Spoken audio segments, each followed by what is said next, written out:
Hello and welcome to A Quest for Justice, the podcast of the דינה project on Bar-Ilan University's בר-דעת channel.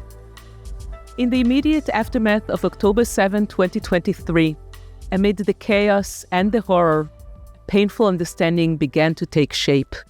The severe sexual violence that was part of Hamas attack was not random.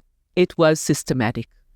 While the world chose silence, we, a group of women, experts in law, gender, and human rights, chose to act and founded the דינה project for recognition and justice for victims of conflict-related sexual violence.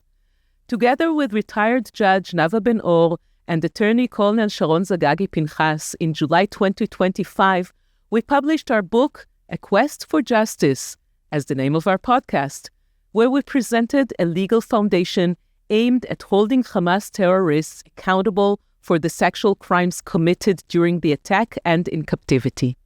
In August of 2025, the UN Secretary General has blacklisted Hamas as an organization that employs sexual violence as a weapon of war. I am Professor Hלפרין-קדרי, the founding academic director of the Rachman Center for the Advancement of Women at Bar-Ilan University and a founding member of the דינה project. Welcome to this episode of A Quest for Justice with Professor Carol גיליגן. Professor Carol גיליגן, our guest today, is one of the most transformative voices in the history of moral psychology and feminist philosophy and ethics. Professor Carol גיליגן, a professor of humanities and applied psychology at New York University, who has just been awarded the Kyoto Prize in Arts and Philosophy, is best known for her landmark 1982 book, In a Different Voice, which fundamentally challenged prevailing theories of moral development by centering the voices and experiences of women.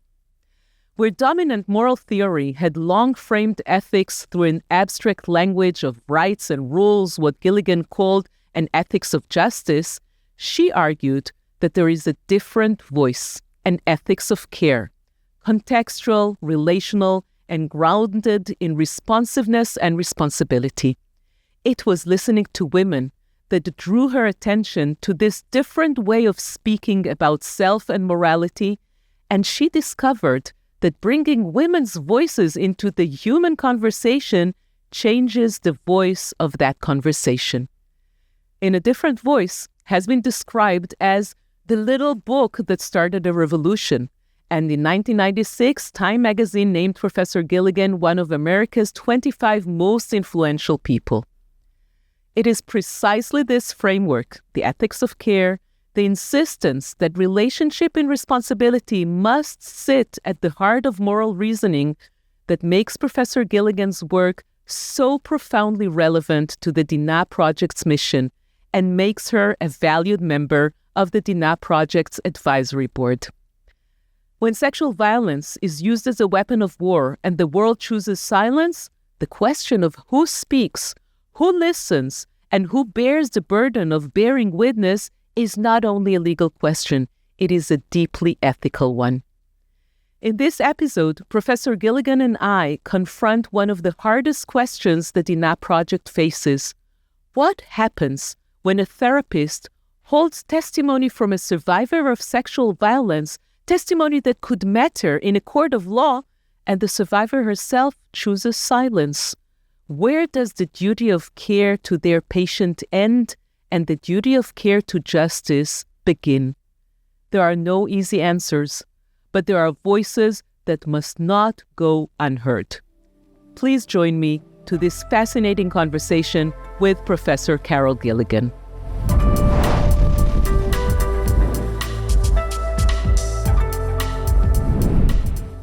Carol, I'm so glad to be here with you this morning. Professor Carol גיליגן, world-renowned feminist scholar at the intersection of psychology and philosophy and law. And we're so honored that you are on the advisory board of the דינה project. We're here together to discuss our joint research, also together with Nofar, about the ethical dilemma that the therapists who have treated the survivors of the sexual violence of October 7, the dilemma that they face when they want to bring out the voices of their patients, but they still need to protect them.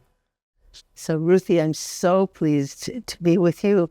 Thank you for inviting me to be part of this important project and this research on breaking the silence that NoFar has initiated to bring the voices of the people who were sexually abused. Otherwise, we don't know what happened. Yeah. And we're doing this research using Carol Gilligan's groundbreaking method, the listening guide method, that allowed us as legal practitioners and therapists and psychologists to come together and think of ways to voice the survivors to sexual violence on October 7th and beyond, to deal with the breaking silence dilemma and bring their stories and make them heard. It's been quite a while that we really wanted to have this opportunity to sit and talk about your work, about our joint work. And when I was thinking about this, meeting you today, I tried to think where we should start our conversation. And I thought maybe we'll start at the beginning to take you back to that most awful, fateful day, October 7, 2023. Where were you that day? How do you remember it? What has it become like to symbolize for you? And also, when was the first time that you realized that we're now encountering something that we were not that familiar with? The fact that there was sexual violence as part of a terror attack. You know, I remember that day. I mean, what I remember was being shocked about the incursion. And then I don't know what verb tense to use. I am a friend of Vivian Silver.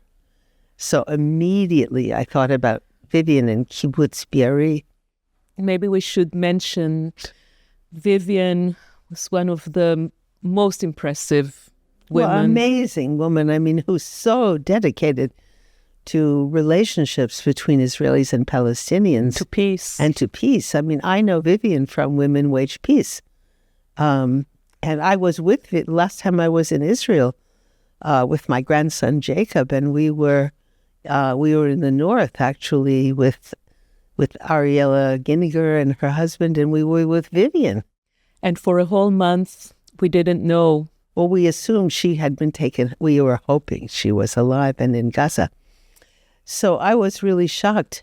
And then the silence. I mean, my work has, from the beginning, Ruthie, been about breaking silences, breaking the silence of women in theories about morality or moral development. And you're talking, the Dina Project is breaking a huge silence, which is about sexual violence in conflict-related situations. And because it is so associated with shame and the shaming of the men that they couldn't protect their women. And the women don't speak. And so this is a real challenge to the law because you need those testimonies. So people know what happened. Otherwise, people don't know. And this is precisely what we knew was our challenge, to break the silence. And actually, there were like two silences here. First, the silence of the women themselves, those who can no longer speak because they have been killed. Right. Or those who are too traumatized to speak. And then there was also the silence of the world, the silence of women's organizations, international human rights organizations. Which was shocking. I mean, the silence of the women is also because the women are shamed if they speak. I mean, they've already been violated, and then to speak, there are consequences for the women, so you can understand that. But why the feminist organizations did not immediately come and start to speak about what had happened on October 7th. I mean, the sexual violation that was part of the terrorist attacks. And, you know, it's interesting, Ruthie, because I knew about it right at the beginning. And so you asked me, how did I know? It must have been from the news that people reported on the sexual violence. But you're right, it wasn't picked up. And that was shocking. So how do you explain that? Well, I think there was an odd I don't even know where it came from, that if you were sympathetic to the cause of the Palestinians, and of course, we began talking about Vivian Silver, whose life was devoted to relationships between the Israelis and Palestinians. And then it became an either-or thing. If you were sympathetic to the situation of the Palestinians, which is one thing, then somehow you could not acknowledge what was done on October 7th. And because I think many of those feminist organizations thought of themselves as sympathetic to the Palestinians, I honestly can't, to tell you the truth, I don't understand it. So when Nofar came on her Fulbright to NYU and said she wanted to do this project because as a lawyer, the legal system cannot prosecute these sexual violations if there's no testimony, if there's no evidence. And then Nofar initiated this project. I was connected to the Dina project, and then I got involved in the research, which was very, I think so important. And then the dilemma of the therapist, whose first obligation is to her patient, but then doesn't that involve breaking the silence? And that's the question that the research gets to. Right. Do you think that our research conducted by Nofar and theorized through your listening guide method, how do you see it connected to the legal framework and to overcoming these impediments in terms of the evidentiary challenges that we're facing when we want to ensure accountability and to end impunity for sexual violence in conflict? Well, Nofar's research goes right to the center of the question you asked, because she picked up what she called two different voices in the voices of the therapist. And one is the voice of the good therapist who's committed to the healing of her patient. And then the voice of what she called the feminist therapist, who says you cannot heal the patient if you don't heal the society, the community. And that goes to a lot of the work on trauma, including Jonathan Shea and moral injury, that because the community has been involved in the silencing, the breaking of the silence has to be part of the healing. It's the recognition, right? And survivors need the recognition, and maybe they need to be also part of the process of the recognition in gaining their voices back. That's part of the healing. I mean, if you read Judith Herman, and Nofar actually interviewed Judith Herman, she would say that the isolation of the victim, if you kind of seal the victim in silence, the person who's been sexually abused meaning sexually abused by the terrorists. So it's a terrible violation. How does the community, in a sense, receive he or her, doesn't matter, back into the community? So this research has been, I think, fascinating and really a discovery, remarkable, because you can see the dilemma of the therapist goes to, how do you understand what it takes to heal from sexual violation?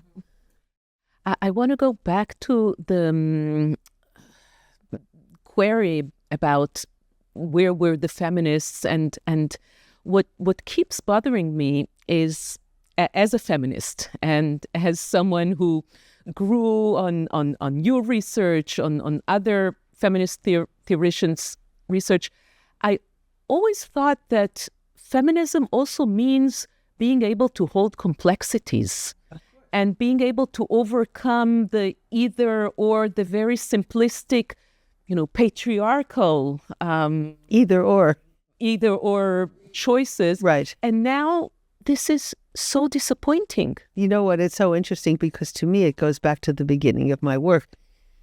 Because in the beginning, when I started to listen to women talking about making moral choices, I would hear women identify whatever the woman thought about for herself was called selfish. Mm-hmm.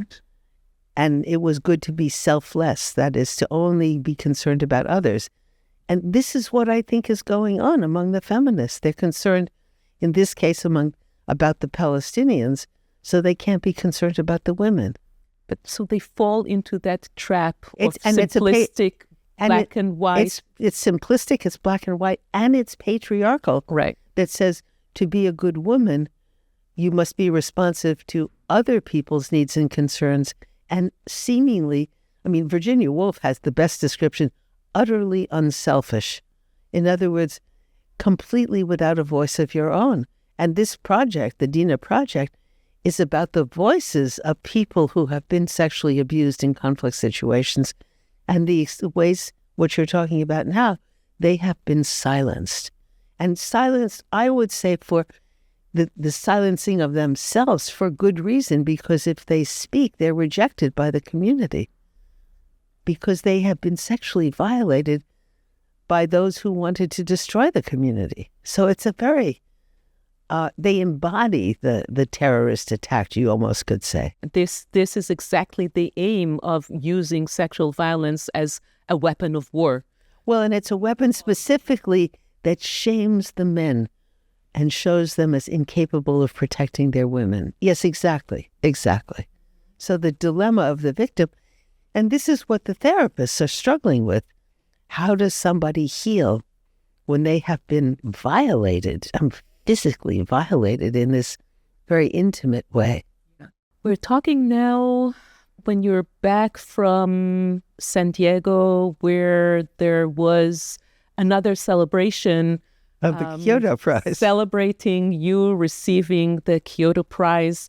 Maybe I'll read from the announcement. I think it is really very, very important to acknowledge that. The prize, annually awarded to 3 individuals by the Inamori Foundation, is Japan's highest private award for global visionaries who have made scientific, technological, and cultural advancements that benefit humankind. And I think this can be no better way to acknowledge your contribution to humanity and to you devoting your life work to bringing women's voices into the conversation, to ending silencing of women. And I keep thinking about where do you see us? I mean, this is a huge question, but where do you see humanity at this point of time, looking back through your lifetime, thinking ahead? Are you optimistic? You know, I'm not naive, Ruth, but I am optimistic, and I'll tell you why. Because in my latest book, which is called In a Human Voice, I say the different voice, which is the voice of care ethics, is not a woman's voice, it's a human voice. It's not a feminine voice, it's a human voice. The voice it differs from is a patriarchal voice. And where you have patriarchy enforced and enforced, the human voice is a voice of resistance, and care ethics is an ethics of liberation. So where's my optimism? That the voice of the hope, the voice of change is within us because it's a human voice. So we have within ourselves what we need to basically transform, to free democracy from patriarchy. So we truly have a democratic society which is based on everyone having a voice. So it depends on breaking silence is integral to the democratic process. Everyone having a voice, everyone having an equal voice, and everyone deserving to be heard and to be listened to. And I think that maybe this is the small part that we at the Dina Project, in bringing the voices of those who were violated, sexually violated on October 7 and in captivity, this is what we can also contribute to your vision of a better world. Yeah, well, I would say you put your finger, because if you want to silence somebody, sexually violating them is a very powerful way to silence them, because then they become sort of almost coated in shame. And so how for these people to regain their voice and to bring their voices, as the Dina Project does, into the legal system where the violation can be addressed, there's no more important project. Thank you for being part of it. Thank you. Thank you for involving me. Carol, we are so pleased that you're with us on the advisory board of the Dina Project, and we're happy to give you our book that we published last July, A Quest for Justice, October 7 and Beyond. Ruthie, thank you. Toda rabba. Also for you, with great thanks. Toda For all of what you are doing. Thank you. You've been listening to A Quest for Justice, the podcast of the Dina Project on Bar-Ilan University's Bar-Dat channel. Our guest today was Professor Carol גיליגן. I am Ruth Halpern-Kadari. Nurit Jacobs-Yinon is the editor of the podcast and the creative director of the Dina Project. Additional episodes are available in English and in Hebrew with English subtitles. We invite you to visit our website where you can read more about our broader work and activities. Our thanks go to the director of the Dina Project, Attorney Colonel Sharon Zagagi-Pinchas, to our colleagues, retired Judge Nava Ben-Or and Leah Guppinger-Levy, to the Rachman Center at Bar-Ilan University and its CEO, Shelley Bladzak, and to everyone who helped bring these voices to you. Thank you for being with us.